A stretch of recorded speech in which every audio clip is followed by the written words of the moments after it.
It's both exhausting and exciting to be part of a parade, don't you know? And this story in the Bible has always kind of captivated me because for me, it contains some of the essence of what I think Jesus' message was. And the fact that at this point in his ministry, people were starting to notice. They were starting to pay attention. As you know, we're starting Holy Week, which is full of ups and downs. There's no way around it. But today is the day that we celebrate. Today is the day, the way I look at it, is that on this day, Jesus and his followers were kind of like the cool kids. They were kind of the cool ones. And they knew that this was a time for a party. Now, who knows how big this little extravaganza was in the grand scheme of this big city of Jerusalem? You know how it is when you live in a big city. There could be a parade going on and you could miss it. It could just be a few people.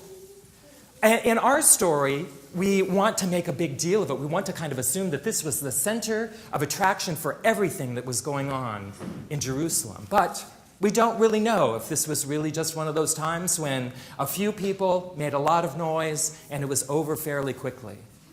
But in the course of the story, the course of our story as Christians, this moment is an important one.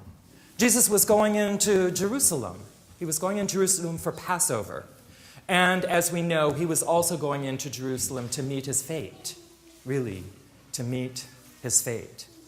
So it was something that the people recognized, and we know from the stories in the Bible that more and more people were coming to hear what Jesus had to say. They were paying attention to his message, and they were struck by it. These were people who probably had very little power, very little wealth. And yet Jesus was speaking their language. He was giving hope to the hopeless. And you know how attractive that can be. When someone sees you, when someone understands you, when someone gives voice to your voicelessness. And so here was Jesus on the outskirts of town, and he gets this idea. Okay, I'm not going to walk into town. I'm going to ride into town. And how does he choose to do that? By stealing someone's donkey. And not like a noble steed, but just a donkey with a colt.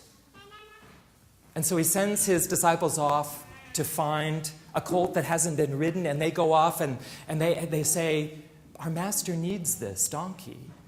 And whoever owned that donkey must have known something, because they let the donkey go. And so Jesus gets on the donkey, and because he's coming into town, suddenly there are people, and they're making a parade out of whatever they had, which was not much. And they were cutting the branches off the palm tree, which in today would be ecologically irresponsible. But they cut off the palm trees of the branches, which they probably had lots of, and they started just throwing them on the road, and they even took off their cloaks. They took their clothes off and put them in front of this little parade of Jesus on a donkey with his disciples coming in to Jerusalem for Passover. So for a moment, we get to say, yes, yes, it's kind of like our team is winning for a moment.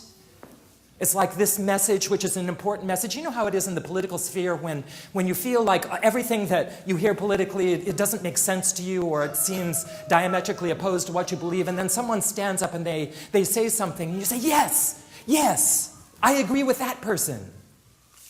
Well, suddenly these people, probably the poor people in Jerusalem, were able to say yes. Yes, and so they grabbed a palm and they waved it. And what did they say?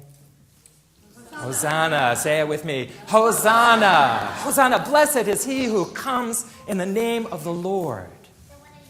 And we will put our palms down in the path, and we will welcome a message of hope.